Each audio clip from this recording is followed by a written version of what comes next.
కరోనాకి ముందు మన లైఫ్ చాలా బాగుండేది. సో కరోనా వచ్చిన తర్వాత అది ఎవరి లైఫ్ ఎలా అయిందో కూడా ఎస్టిమేట్ చేయలేం. కాకపోతే మన లైఫ్లో చాలా చేంజెస్ అయితే వచ్చాయి.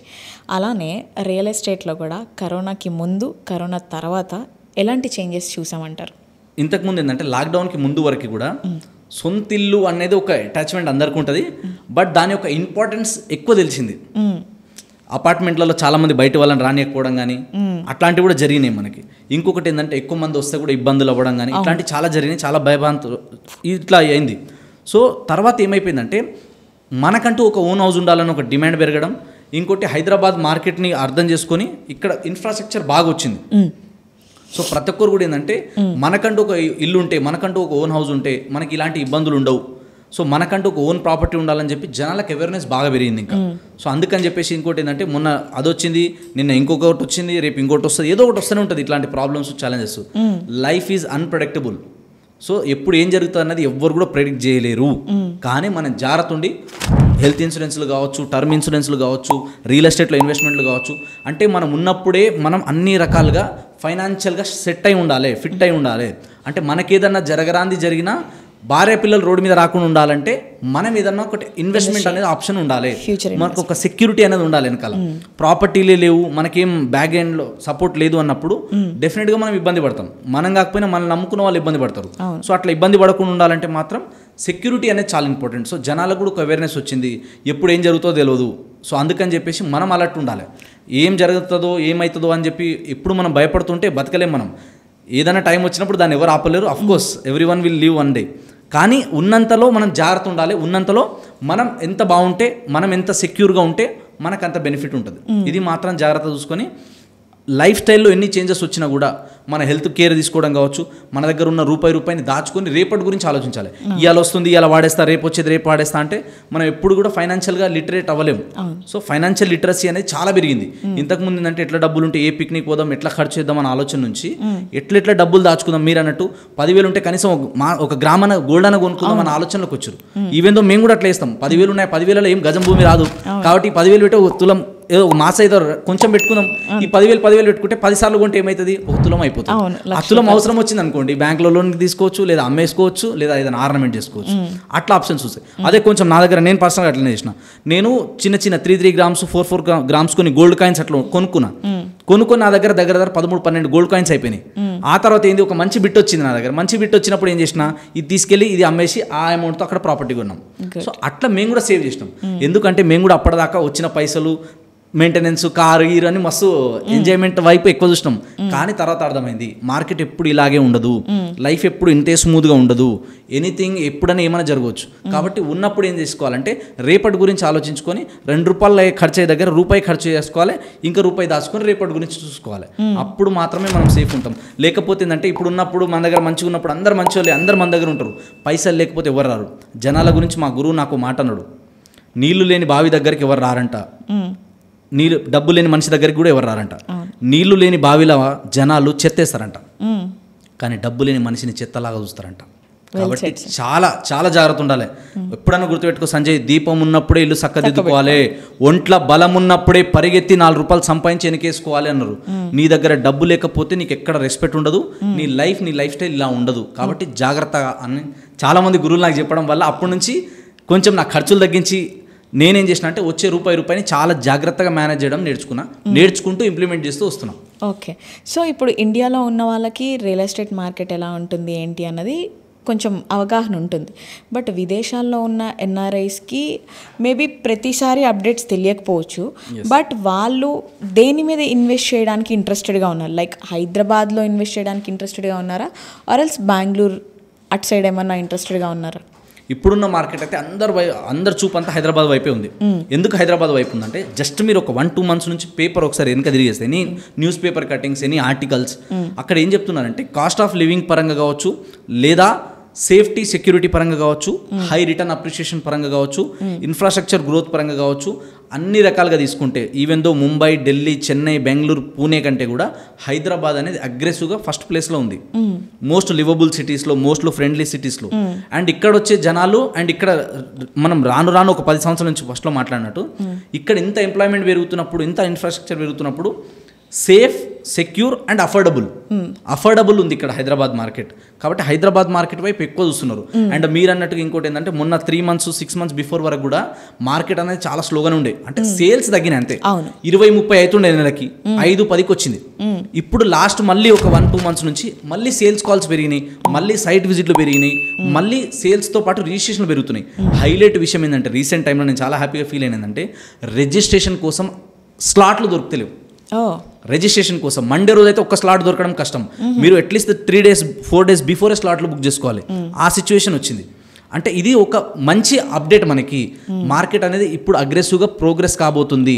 అండ్ మళ్ళీ చెప్తున్నా, మార్కెట్ పడిపోయింది, రియల్ ఎస్టేట్ స్లో అయింది, ఆగమైంది అని ఇంకా ఎవరైతే అనుకుంటున్నారో, ఒక బ్రదర్ లాగా నేను పర్సనల్గా చెప్పేది ఏంటంటే, రాసి పెట్టుకోండి. మీరు ఏదైనా పేపర్ ఉంటే, ఇడు ఓవర్ కాన్ఫిడెన్స్ అనుకోవచ్చు, వీనికి పెద్ద తెలుసు, మొన్న కామెంట్ చేసాడు మీసాలు కూడా రాలేదు, వీడు పెద్ద చెప్తున్నాడు అని చెప్పి అనుకోండి. నాకేం ప్రాబ్లం లేదు. I don't care about negative comments. ఎక్కడైనా కానీ నెక్స్ట్ 2 years తర్వాత మీరు రాసి పెట్టుకోండి మాట, నెక్స్ట్ 2 years నుంచి రియల్ ఎస్టేట్లో మళ్ళీ పికప్ చూస్తారు మీరు. 31 తర్వాత అందరు ఇట్లా చూడాలి ఇక రియల్ ఎస్టేట్ని. ఏంది ఇది ఇంతగానో పెరిగిపోయింది, మొన్నటిదాకా ఎవరు దేకలే రియల్ ఎస్టేట్ని, ఇట్లా అయింది ఏంది, ఇంతగానో అగ్రెసివ్గా అయిందని. సో రియల్ ఎస్టేట్లో ఎప్పుడైనా సరే మార్కెట్ స్లో డౌన్ అయినప్పుడు, కొంచెం మెల్లగా అయినప్పుడు, పెద్ద పెద్ద ల్యాండ్ లార్డ్స్, పెద్ద పెద్ద బిజినెస్ మ్యాన్లు, పెద్ద పెద్ద రాజకీయ నాయకులు వాళ్ళందరూ ఏం చేస్తారంటే, ఈ మార్కెట్ స్లో ఉంది అని అందరు జనాలు కూడా మైండ్లోకి ఎక్కిపోయింది కదా, వీళ్ళు ఏం చేస్తారంటే స్మూత్గా సాప కింద నీళ్ళలాగా పోయి అన్ని ఎకరాలు కొని పెట్టుకుంటారు. అన్ని ల్యాండ్లు, ప్లాట్లు అన్ని వీళ్ళు అన్ని కొని పెట్టుకుంటారు. మార్కెట్ బూమ్ అయినప్పుడు అప్పుడు మళ్ళీ సేల్కి పెడతారు. అల్టిమేట్గా ఏంటంటే, కొనాలనుకునే వాళ్ళకి మార్కెట్ స్లో ఉన్నప్పుడు, మార్కెట్ డౌన్ ఉన్నప్పుడు, మార్కెట్ ఏం లేనప్పుడే కొనాలి.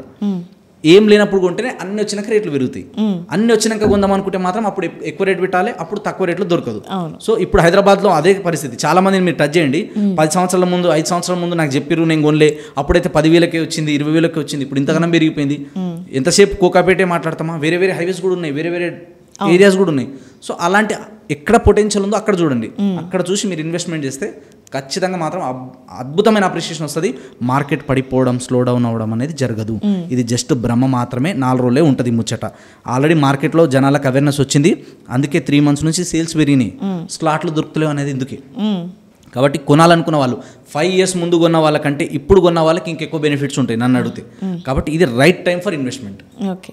సో ఇప్పుడు చాలా ఏరియాస్ ఉన్నాయి సార్ హైదరాబాద్లో, కానీ ఎక్కువ మంది ఇంట్రెస్ట్ చూపించేది ఏంటి అంటే గచ్చిబౌలి, కొండాపూర్, నియోపోలిస్ కానివ్వండి, మీరు చెప్పినట్టు కోకాపేట కానీ. ఎందుకు ప్రతిసారి ఇన్వెస్టర్స్ అక్కడే ఇన్వెస్ట్ చేయడానికి ఇంట్రెస్టెడ్గా ఉన్నారు? ఒకటి ఏంటంటే, అక్కడున్న ఎంప్లాయ్మెంట్ ఆపర్చునిటీ, అక్కడ వచ్చే జనాలు, అక్కడ వచ్చే వాళ్ళందరూ ఎవరు వస్తున్నారు? అందరు ఐటీ ఎంప్లాయీస్ కావచ్చు, అందరూ బిజినెస్ పీపుల్ కావచ్చు. ఎవరైతే అంతంత అమౌంట్ స్పెండ్ చేయగలుగుతారో, ఎవరైతే అంత ఎర్నింగ్ కెపాసిటీ ఉందో వాళ్ళు మాత్రమే అక్కడ వస్తున్నారు. వచ్చే జనాభా అంతా కూకపేట వస్తే, వచ్చే జనాభా అంతా గచ్చిబౌలి వస్తే, ఇక గచ్చిబౌలి తప్ప వేరేది ఉండదు ఇంకా. సో అట్లేం లేదు, హైదరాబాద్ సరౌండింగ్ అంతా కూడా డెవలప్ అవుతుంది. సో మెయిన్ ప్రైమ్ లొకేషన్ చాలా ఉన్నాయి మనకి హైదరాబాద్ చుట్టూ కూడా. సో ఎక్కడ మనకి మన అఫోర్డబుల్ ప్రైస్లో వస్తుందో, ఎక్కడ ఎంప్లాయ్మెంట్ ఆపర్చునిటీ లేదా మనకి అనుకూలంగా ఉందో అక్కడ వెళ్ళి మనం కొనుక్కోవచ్చు. ఇవేంటంటే కొంచెం మార్కెట్లో ఎక్కువ ప్రైమ్ ఉండడం, ఎక్కువ దీనికి డిమాండ్ ఉండడం, ఇవి మన కళ్ళ ముందు రెగ్యులర్గా కనిపిస్తున్నాయి. కాబట్టి మనం ఏంటంటే ఎంతసేపు అవే చూస్తున్నాం. ఇంకా మార్కెట్లో చాలా ఉన్నాయి హైదరాబాద్ సరౌండింగ్లో, ఇప్పుడు ఇంకా అఫోర్డబుల్గానే ఉన్నాయి. ఎక్కువ రేట్ ఏం మరీ హెవీగా పెరిగిపోలేదు. ఆ ఏరియాలోకి వెళ్తే మీకు పర్ ఎస్ఎఫ్టీ 8,000 నుంచి 10,000, 12,000, 15,000, 16,000 వరకు కూడా ఉంటుంది. ఏరియాని బట్టి వాళ్ళు ఇచ్చే ఎమ్యూనిటీస్, ఫెసిలిటీస్ని బట్టి మారుతుంటాయి. లేదు మనకు అంత లగ్జరీ అవసరం లేదు, మనం అంత అవన్నీ వాడము, మనకు కొంచెం తక్కువ బడ్జెట్లో కావాలంటే ఇవాళ మీరు సిటీ సరౌండింగ్లో ఎక్కడ తీసుకున్నా మంచి పెద్ద పెద్ద డెవలపర్స్, బిల్డర్స్ కూడా ఇవాళ 1 CR, 1.2, 1.3లో కూడా మంచి 2 BHK, 3 BHK ఇస్తున్నారు. సో అక్కడ వెళ్ళి మనం కొనుక్కోవచ్చు. కోకాపేటలోనే కొనాలని రూల్ ఏం లేదు. అక్కడ ఉండే జనాలు ఏంటంటే ఆఫీస్ స్పేస్కి, వాళ్ళ వర్కింగ్ ఏరియాకి చాలా దగ్గర ఉంటుంది. ఇదైతే సూటబుల్ ఉంటుంది కదా, అందుకనే ఎక్కువ దూరం ట్రావెల్ చేయాల్సిన పని ఉండదు కదా, సేఫ్టీ సెక్యూరిటీ ఉంటుంది కదా, మనకు అన్ని అందుబాటులో ఇక్కడే ఉంటాయి కదా అన్న ఆలోచనతోనే అక్కడ కొంటున్నారు. ఆ సెగ్మెంట్ కాకుండా మిగతా వాళ్ళందరూ హైదరాబాద్ నలువైపులు ఎక్కడైనా ఇన్వెస్ట్మెంట్ చేయొచ్చు. ఒక మిడిల్ క్లాస్ ఫ్యామిలీ ఇన్వెస్ట్ చేయాలి అని అంటే కొన్ని మంచి బడ్జెట్ ఫ్రెండ్లీ ఏరియాస్ మాకేమైనా సజెస్ట్ చేస్తారా? తప్పకుండా చాలా ఉన్నాయి హైదరాబాద్ సరౌండింగ్స్లో. అంటే మీకు ఒకవేళ కొంచెం తక్కువ బడ్జెట్లో కావాలనుకుంటే కనుక ఇప్పుడున్న మార్కెట్లో బాగా అగ్రెసివ్ గ్రోత్ ఉన్న ఏరియాలో ఒకటి షాద్ నగర్లో మీకు చాలా తక్కువ రేట్లో దొరుకుతాయి. అట్లాంటి ప్రాపర్టీస్ని ఎట్లా పట్టాలో కూడా మాలాంటి రియల్ ఎస్టేట్ ఎక్స్పర్ట్లను తెలుసుకోవాలి. సో ఆ ఏరియాలో చాలా మంచిగా ఉంది. తర్వాత వచ్చేసి మనకి నెక్స్ట్ తక్కువ బడ్జెట్లో కనుక మీరు వెళ్ళాలి అనుకుంటే శ్రీశైలం హైవేలో కడతాలు దాటి ముందుకెళ్ళాలి. ఓకే. అక్కడ నుంచి మీకు తక్కువలో దొరకడానికి ఛాన్సెస్ ఉంటాయి. అంటే ఇప్పుడున్న మార్కెట్లో ఓపెన్ ప్లాట్లో మిడిల్ క్లాస్ పీపుల్ ఇన్వెస్ట్మెంట్ చేయాలంటే. తర్వాత వచ్చేసి ముంబై హైవేలో తీసుకుంటే కనుక ముంబై హైవేలో వచ్చేసి సదాశివపేట దాటి ముందుకెళ్ళాలి. ఓకే. దీని తర్వాత నెక్స్ట్ వచ్చేసి ఇప్పుడు వరంగల్ హైవే కావచ్చు, విజయవాడ హైవే కావచ్చు, ఈ హైవేలలో కూడా బాగుంది. నెక్స్ట్ వచ్చేసి ఏంటంటే ఇంకొంచెం బడ్జెట్ మనకు సహకరిస్తుంది అంటే షాబాద్ ఏరియా బాగుంటుంది. షాద్నగర్కి దగ్గరలో ఉంటుంది, అక్కడ బాగుంది. నెక్స్ట్ తుక్కుగూడ, మహేశ్వరం, ఈ ఏరియాస్ బాగున్నాయి. ఈ ఏరియాస్లలో కూడా మార్కెట్ కొంచెం ఇప్పుడు బాగా పెరుగుతుంది, ఇక్కడ వెళ్ళి ఇన్వెస్ట్మెంట్ చేయొచ్చు. నెక్స్ట్ శంకరపల్లి, మోకిలా, ఈ ఏరియాలో వెళ్ళి ఇన్వెస్ట్మెంట్ చేయొచ్చు.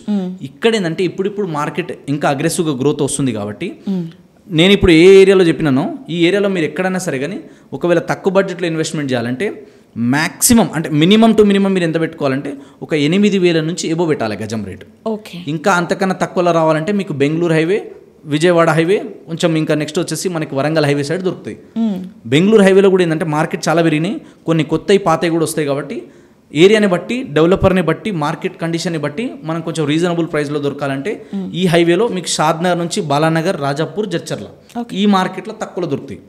ఈ ఏరియాలో ఎక్కడైనా ఇన్వెస్ట్మెంట్ చేయొచ్చు. ఫ్యూచర్లో ఖచ్చితంగా మీకు మంచి అప్రిషియేషన్ రావడానికి ఎక్కువ స్కోప్ ఉంటుంది. సో ఇప్పుడు అందరూ కూడా విల్లాస్ది తీసుకోవడానికే ఇంట్రెస్ట్ చూపిస్తున్నారు సార్, ఎందుకంటారు? విల్లాస్ ఏంటంటే దానికి ఉండే టార్గెట్ ఆడియన్స్ కంప్లీట్లీ డిఫరెంట్. విల్లాస్కి ఉండే డిమాండ్ ఎప్పుడు ఉంటుంది. ఎందుకంటే విల్లాస్ అనేది ఏంటంటే ఇప్పుడున్న మార్కెట్లో హైదరాబాద్ సరౌండింగ్ మీరు ఎక్కడైనా తీసుకోండి 3-4 కోట్ల కంటే తక్కువలో దొరకవు. ఇలా పొద్దున్నే నాకు కాల్ వచ్చింది, ఎవరో టెలికాలర్ కాల్ చేస్తారు, ఒక ఏరియా చెప్పారు, విల్లా ఉన్నాయి సార్ 3 BHK 4 BHK సంథింగ్ అన్నారు.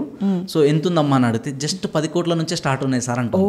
10 CR హైదరాబాద్కి చాలా దగ్గర, ORRకి లోపలే, మంచి ప్రైమ్ లొకేషన్ అది. ఓకే. 10 కోట్లు అంటే ఎవరు ఇన్వెస్ట్మెంట్ చేస్తారు అక్కడ? అంత బడ్జెట్ ఎఫర్ట్ చేసే వాళ్ళు మాత్రమే ఇన్వెస్ట్మెంట్ చేస్తారు. అండ్ అక్కడ వచ్చే జనాలు కూడా అలాంటి వాళ్ళే ఉంటారు. అంటే మినిమం 2-3 కార్లు ఉండి నెలకి వాళ్ళకి 5 నుంచి 10 లక్షల కన్నా ఎక్కువ ఇన్కమ్ ఉన్న వాళ్ళే ఆ సైడ్ వెళ్తారు.